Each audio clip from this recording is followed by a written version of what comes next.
Bonjour à tous, je suis ravie de vous retrouver. Aujourd'hui dans Contact, nous avons interrogé un panel d'usagers en leur montrant des vidéos qui ont été filmées sur nos routes. Tout d'abord pour récolter leurs impressions, mais surtout pour tester leur connaissance du code de la route. Tout de suite, focus sur le parking et le stationnement.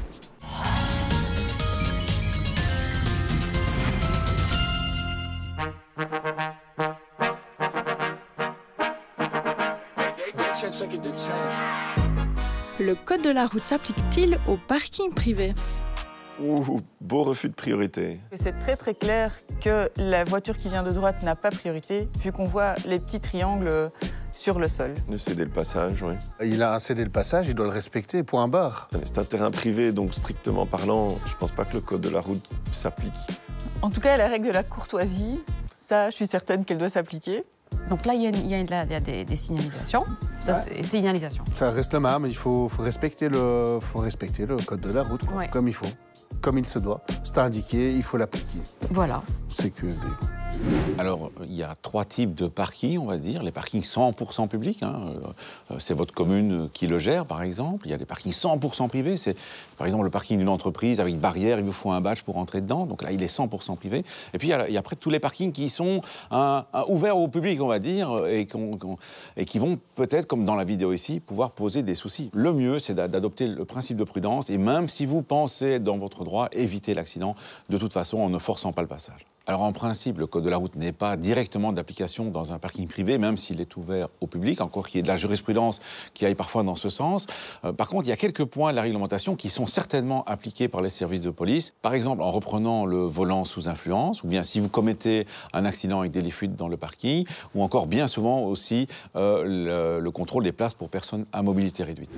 Ben, j'avais dit, la prudence. Bien vu. Vaut-il mieux se garer en marche avant ou en marche arrière? Qu'est-ce que c'est que ça? Va-t-il y arriver? Presque. On voit un camion qui fait une manœuvre, qui tente une manœuvre. Je suis pas sûr que j'arriverai à la marche arrière. Je suis en cyclomoteur, donc Ah ouais, ok. je me gare comme je peux. Moi, je préfère. J'ai pour habitude de me garer en avant, quoi. Ah oui, moi j'essaie de me garer en marche arrière, comme ça pour sortir du parking, j'ai une meilleure visibilité. Ok. Oui. Je pense que si les gens se garent en marche avant, c'est parce qu'il y a du stress, tu vois, donc... Ouais, c'est plus facile. Pour te garer en marche arrière, tu dirais que tu le fais en combien de coups, tu crois? Bon, il y a des fois, quand c'est en ville ou quoi, c'est un peu plus compliqué, peut-être en 2 fois, maximum 3. Mais Pas mal quand même. ouais, non, je suis pas trop mal en manœuvre. On me mettre un peu des fleurs, mais bon. Oh, tu peux.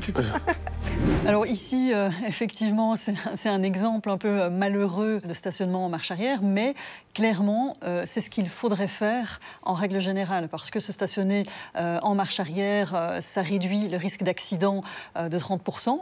Pourquoi? Parce que souvent, on a un accident quand on repart de son emplacement de stationnement.